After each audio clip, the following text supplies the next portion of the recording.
که څه هم پښتانه د امریکا په ژوند او کلتور کې ورګډ شوي خو دوی د خپل ځانګړي شناخت او کلتور ژوندي ساتلو لپاره خپلې هلې ځلې کوي. د امریکا نورو ریاستو په رنګ کیلیفورنیا کې هم پښتنو ادبي او کلتوري ټولنې ترتیب کړي.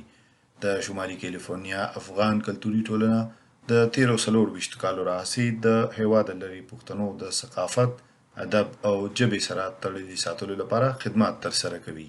د ټولنې اوسنی مشر عبدالنصیر یاسیني وایي چې افغان کلتوري ټولنه ملي او د پخواني سترو شخصیاتو ورځې لمانځلو ترڅنګ مشاعرو او د موسیقۍ پروګرامونه هم کوي.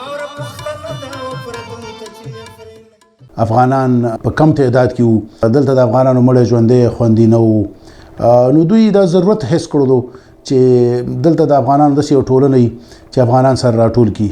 نو د 1996 نه تر اوسه پورې دا ټولنه شته دی او الحمدلله ډېر زیات فعالیتونه لري. موږ د افغانستان کومې ملي ورځې چې دي هغه لمانځو، مشاعرې نیسو، کوم ستر شخصیات چې دلته شمالي کیلیفورنیا ته یا کیلیفورنیا ته تشریف راوړي هغوی ته پروګرامونه نیسو. موږ تقریبا هر کال 2 یا 3 پروګرامونه په هغې کې حکومتي افراد هم شاملي او نور ملي افراد چې د افغانستان نه راځي هغوی هم شاملي.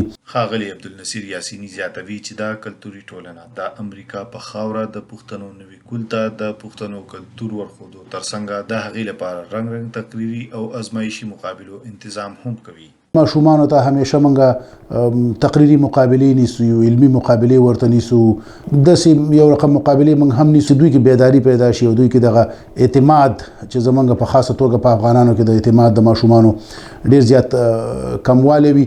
که تاسو په وطن کې وګورئ ماشوم به اجازه نه لره چې په محفل کې خبره وکړي. کله به چې ماشوم خبره وکړه په دغه الفاظو باندې چې کینه ته ماشومي ته ولې خبرې کې، نو دغه باندې موږ دلته کار کوو چې دغه ځوانان سټیج ته راولو. هر کال موږ 1 یا 2 تقریري مقابلې کوو چې په دې کې ګڼ شي ماشومان 50-60 ماشومان شرکت کوي. د افغان کلتوري ټولنې بنسټ په کال 1996 کې هم خیال افغانانو په فریمانټ ښار کې ایښودی و او لومړی مشر یې د اوسني افغان ولسمشر اشرف غني تره عبدالقیوم کوچي و.